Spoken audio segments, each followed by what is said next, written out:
Buonasera e benvenuti all'appuntamento delle 19 con l'informazione di prealpina.it. La Corte di Cassazione si è pronunciata in questi primi giorni del nuovo anno su un ricorso partito da Varese per un processo in cui i figli erano stati testimoni di violenze fra i genitori e nel quale ce la sbarra un uomo, oggi quarantenne, accusato di stalking e lesioni personali nei confronti della moglie. L'imputato era stato condannato sia in primo che in secondo grado, ma contrariamente a quanto chiesto dai legali della moglie, non erano stati riconosciuti i danni che avrebbero subito i due figli della coppia, un maschio e una femmina, entrambi minorenni. Ma ora gli Ermellini hanno accolto il ricorso presentato dall'avvocato varesino Irene Visconti. La Cassazione ha sancito il principio per cui i figli possono essere ritenuti vittime secondarie della violenza assistita o percepita.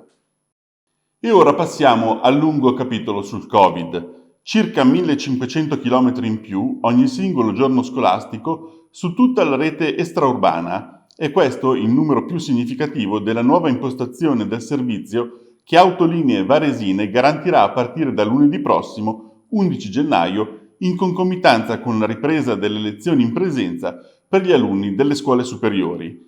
Tutte le linee extraurbane sono state reimpostate per garantire ingressi ai vari plessi scolastici dal maggior numero possibile di destinazioni alle 8 e alle 9:40.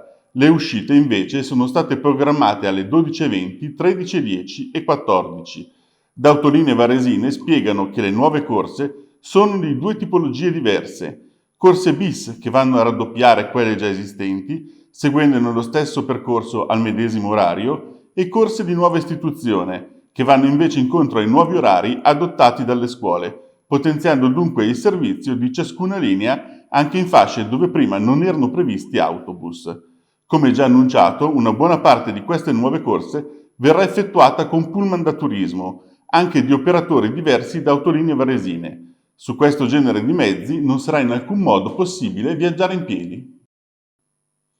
E ora parliamo di vaccini. L'esempio di altre regioni come l'Emilia-Romagna, dove solo il 65% dei dipendenti delle RSA è favorevole, non fa ben sperare. Così anche in Lombardia c'è il timore che molti dicano no. C'è addirittura chi ipotizza un 30% di Novax nell'ambito sociosanitario, una percentuale che preoccupa non poco, visto che il mondo degli anziani ricoverati ha già pagato un pesante dazio nel corso della pandemia. In UNEBA, l'Unione Nazionale Istituzioni e Iniziative di Assistenza Sociale, si guarda con fiducia all'avvio delle vaccinazioni, che proprio oggi sono cominciate per il Varesotto alla Fondazione Molina di Varese, ma si invoca anche maggiore informazione, cosa finora non garantita dalla Regione a chi opera nel campo dell'assistenza. Per ora i numeri non sono quelli temuti, ma è troppo presto per parlare, vedremo come andranno i consensi, ha detto Luca Degani, direttore di UNEBA Lombardia. Il 5 gennaio è stato siglato un accordo con CGIL e Cisle Will per diffondere informazioni che portino a una notevole adesione del personale. Il tema vero, più che timori ancora non giustificati, è lasciare l'aspetto organizzativo in capo alle singole ASST e ATS, a competenza territoriale e senza una visione generale, ha concluso Degani. In tutta la regione va ricordato che nel sociosanitario residenziale lavorano fra le 70.000 e le 80.000 persone. Intanto, i dati odierni relativi all'epidemia raccontano di altri 34 morti in Lombardia, dove sono stati verificati 2.800 nuovi contagi, pari al 13,7% degli esami effettuati. È la percentuale più alta, purtroppo, di questa seconda fase della pandemia. In provincia di Varese i nuovi positivi sono stati 566, di più solo nel milanese, dove è stata toccata quota 753, di cui 284 a Milano città. E ora ci spostiamo a Legnano e nel Legnanese, dove l'Istat ha diffuso i dati sull'età della popolazione che continua a salire. Il servizio di Luigi Crespi con le immagini di Walter Todaro dell'agenzia Publifoto. L'Alto Milanese invecchia. In base ai dati demografici distribuiti da Istat, che negli ultimi giorni ha pubblicato i numeri relativi all'anno 2019, la tendenza è chiara.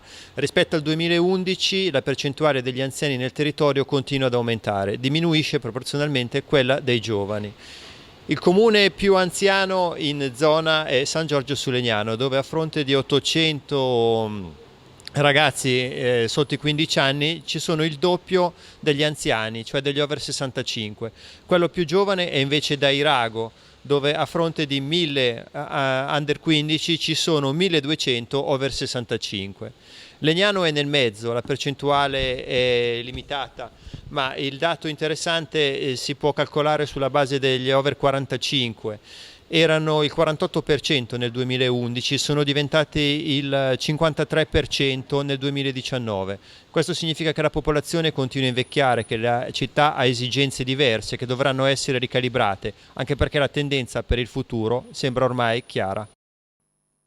E chiudiamo con la cronaca. A Marnate, un 29enne italiano già arrestato per spaccio nello scorso novembre è stato trovato altre 2 volte nei boschi dalla Polizia di Stato nonostante l'esplicito divieto di entrare in paese.